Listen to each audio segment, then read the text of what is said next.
Welcome to Cpanel course. In this lesson we will learn how to block an IP.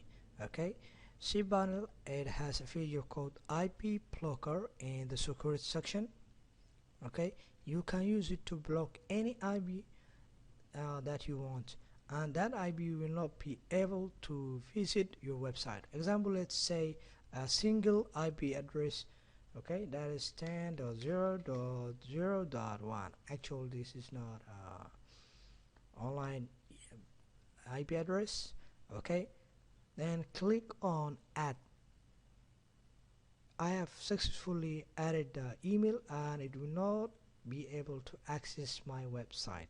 Okay, if you want to block a specific range of IP address, you can block it just by using this.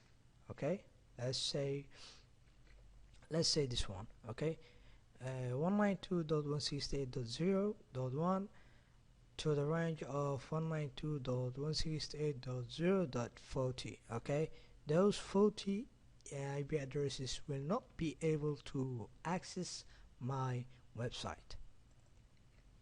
It's a great feature if you are under attack or you want just to block an IP. Okay, I have added the IP range. As you can see, it blocked the whole IP range.